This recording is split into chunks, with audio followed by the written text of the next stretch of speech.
on June 1st of this year, peaceful protesters were dispensed from Lafayette Park, just outside the White House, so that Trump could take a stroll and then pose for a few odd pictures with a Bible. I'm sure you know that this sparks outrage amongst the Black Lives Matter movement and results in people all over the world wondering, why? It doesn't really even make any sense.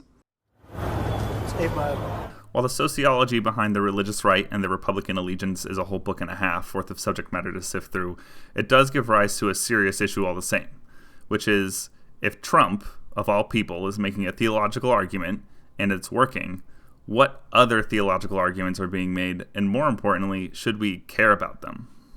The fact is that theology plays a much more active role in our culture than most would assume. Even atheists still see and hear the name of God on a regular basis just by partaking in society.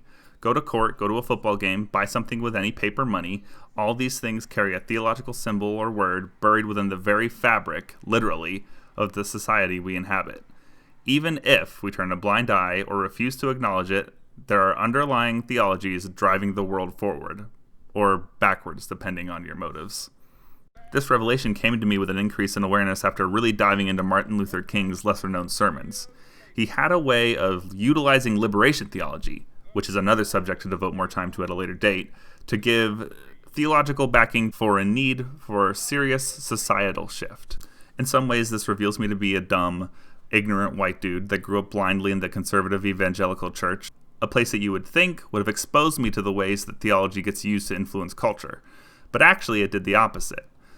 The fact is, though, that theology has seeped into the way we think, act, and feel in American culture, so I think it's worth talking about and identifying. Good old Merriam-Webster's defines theology as the study of religious faith, practice, and experience, and especially the study of God and God's relation to the world. In the Middle Ages, theology was regarded as the mother of all sciences. Anything not answered by other scientific discovery was left up to the explanation by those that mastered theological discipline. In fact, in many cases, once the theologians came up with an explanation, like say an explanation of why the sun rises and sets in the sky in the same place every day, that explanation was considered theological and scientific law, and to change it was heretical, and didn't typically go well for the other scientists. Just ask Galileo, who famously spent life under house arrest for suggesting the sun rises and sets in the same place because the Earth orbits the sun, instead of the other way around. I have the high privilege and distinct honor of presenting to you Pope Francis of the Holy See. Fast forward to present day, and the church may not be the highest power in the land, but it still is an active one. There are plenty of active theological seminaries and undergraduate degrees across the country, and in these schools you could sign up and receive an education in a particular theological tradition, learn about doctrine and biblical exegesis, the end goal of these programs being to educate pastors, teach them about preaching and about delivering the sacraments, and fielding questions from concerned regular people who can't quite be bothered to think about theology on their own. But questions are thinking theology. And if being called a theologian really requires a certain number of credit hours, then who would want to believe in a God or a philosophy that they can't even think about for themselves? In the land of the free, at the home of the brave.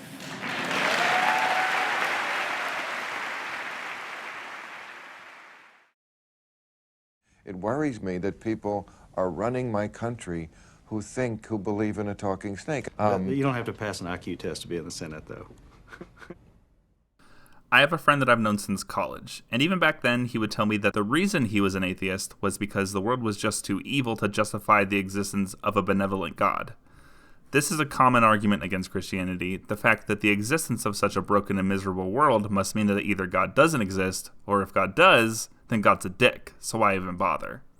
What my friend didn't understand is that his argument was a theological one, and by making it, he was thinking and practicing theology. There is no such thing as a person who is not a theologian. All of us, even the atheists and agnostics, interact with the theological concepts on a regular basis, and when we do, it's important, and I would even argue essential, for us to try to understand the theological morals and motivations of the people we come into contact with. Too long, I have watched people try to understand cultural issues only to be missing the big theological piece right in front of them. we often suppose that to understand an issue is to think of it specifically with our logical or scientific understanding, forgetting that a very large portion of the U.S. is not being told to understand the world from this scientific perspective. They're looking at it from a theological one. If we can uncover these processes, not in a way that hopes to evangelize, but in one that seeks to learn, then we will be better understanding the world, and maybe even ourselves. The fact of the matter is, if Donald Trump, Martin Luther King, cult leaders, powerful people alike are all using theology to make their points, and they're driving their followers to action, shouldn't we at least want to understand it? I think so. Welcome to TheoLogistics.